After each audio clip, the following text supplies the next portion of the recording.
Virus के मामलों के बढ़ने की रफ्तार थमने का नाम नहीं ले रही। कोरोना संकट के दौर में कभी एक दिन में सबसे ज्यादा नए केस सामने आ जाते हैं, तो कभी एक दिन में सबसे ज्यादा मौतों का ही रिकॉर्ड बनने के आंकड़े सामने आ जाते हैं और ये रिकॉर्ड आए दिन टूटते भी जा रहे हैं। वैसे इस बीच कई ऐसे रिकॉर्ड भी बन रहे हैं जो काफी राहत देने वाले हैं। दरअसल अब कोरोना वायरस को मात देने वाले लोगों के आंकड़े में भी रोजाना नए रिकॉर्ड बन रहे हैं। भारत सरकार के आंकड़ों के मुताबिक देश ने एक दिन में कोरोना वायरस को मात देने वाले लोगों की संख्या का नया रिकॉर्ड बनाया है।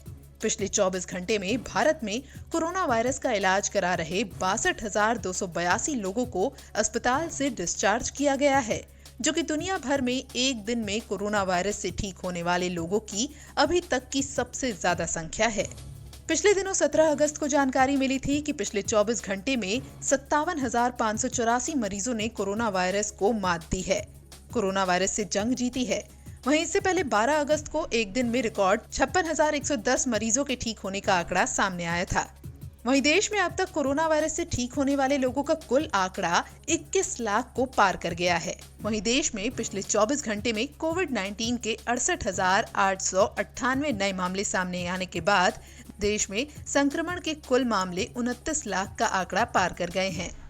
केंद्रीय स्वास्थ्य मंत्रालय की ओर से जारी आंकड़ों के मुताबिक देश में कोविड-19 के कुल केसेस 29,05,823 आ चुके हैं। हालांकि देश में मरीजों के ठीक होने की दर 74% से ज्यादा हो चुकी है। उधर देश में कोरोना वायरस टेस्ट की रफ्तार भी बढ़ गई है। हर रोज करीब 9 लाख से ज्यादा टेस्ट हो रहे हैं। यानी ये साफ है कि कोरोना वायरस के संक्रमण पर लगाम लगाने की पूरी कोशिश जारी है। इस बीच कोरोना वायरस की वैक्सीन पर भी जोर शोर से काम चल रहा है। देश में कोरोना वायरस की टेस्टिंग की संख्या लगातार बढ़ने के साथ ही एक नई रिसर्च में ये सामने आया है कि कोविड-19 की पहचान के लिए स्वाब टेस्ट यानी लार के नमूनों की जगह गरारे किए हुए पानी के नमूने भी टेस्ट के लिए बेहतर ऑप्शन हो सकते हैं। आईसीएमआर के भारतीय चिकित्सा अनुसंधान जर्नल में छपे एक अध्ययन में ये जानकारी सामने आई है। इससे न केवल ये सैंपल जमा करने वाले के लिहाज से आसान हो सकता है, बल्कि नमूने जमा करने के लिए इसमें प्रशिक्षित स्वास्थ्य कर्मियों की जरूरत भी नहीं होगी। लोग कोविड-19 टेस्ट के लिए अपना सैंपल खुद दे सकेंगे। कोरोना वायरस के मामलों का जल्दी से जल्दी पता लगाकर उसके इलाज की पूरी कोशिश की जा रही है, लेकिन साथ ही इस बात को बिल्कुल भी नजरअंदाज नहीं किया जा रहा कि प्राथमिकता तो संक्रमण को ना फैलने देना है। इसी के मद्देनजर गणपति उत्सव को लेकर सुप्रीम कोर्ट ने बड़ा फैसला सुनाया है। कोर्ट ने कहा है कि इस बार गणपति उत्सव मनाने की इजाजत नहीं होगी, क्योंकि भीड़ पर काबू करना मुश्किल है। वैसे इस संक्रमण से बचना कितना मुश्किल सा हो गया है, इसका अंदाजा आजकल जो आरजेडी प्रमुख लालू प्रसाद यादव के साथ चल रहा है उससे लगाया जा सकता है। लालू प्रसाद यादव को कोरोना वायरस संकट से बचाने के लिए एक तरफ जहां रिम्स प्रशासन ने एड़ी चोटी का जोर लगा दिया है, वहीं लालू की सुरक्षा में तैनात 9 जवान कोरोना पॉजिटिव पाए गए हैं।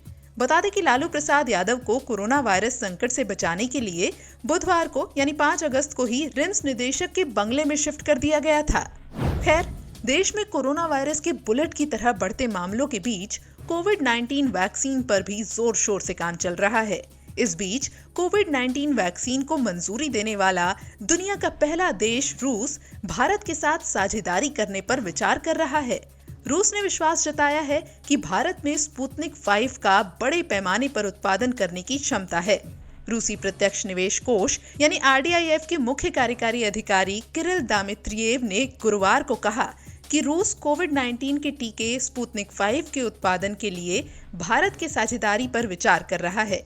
उन्होंने कहा कि भारत उन देशों में है जिसके पास प्रोडक्शन की जबरदस्त क्षमता है। हालांकि रूस के इस ऑफर पर देश में कोरोना वैक्सीन के लिए बनाया गया वैक्सीन प्रबंधन का राष्ट्रीय विशेष समूह यानी national expert group on vaccine administration for कोविड-19 विचार करेगा। वैसे बात वैक्सीन की है तो देश में बन रही कोरोना वायरस वैक्सीन को लेकर भी अच्छी खबर सामने आ रही है। केंद्रीय स्वास्थ्य मंत्री डॉक्टर हर्षवर्धन ने उम्मीद जताई है कि भारत में बन रही वैक्सीन की दक्षता इस साल के अंत तक पता चल जाएगी। उन्होंने कहा कि अगर सब कुछ ठीक रहा और वैक्सीन को मंजूरी मिलने में 1 महीने का समय और जोड़ लिया जाए तो साल 2021 की शुरुआती तिमाही में देश के पास कोरोना वायरस का इलाज हो सकता है। बता दें कि भारत में इस वक्त 3 वैक्सीन ट्रायल की एडवांस स्टेज में हैं। इनमें भारत बायोटेक की कोवैक्सीन, जायडस कैडिला की एक वैक्सीन जाइकोव-डी और ऑक्सफोर्ड यूनिवर्सिटी की वैक्सीन कोविशील्ड शामिल है, जिसके लिए भारत की company serum institute of India साथ मिलकर काम कर रही है।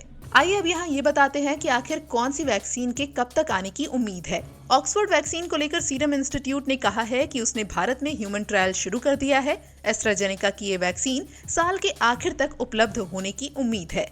वहीं हैदराबाद की भारत बायोटेक की वैक्सीन कोवैक्सीन का ट्रायल भी 2 हफ्ते पहले शुरू हुआ है।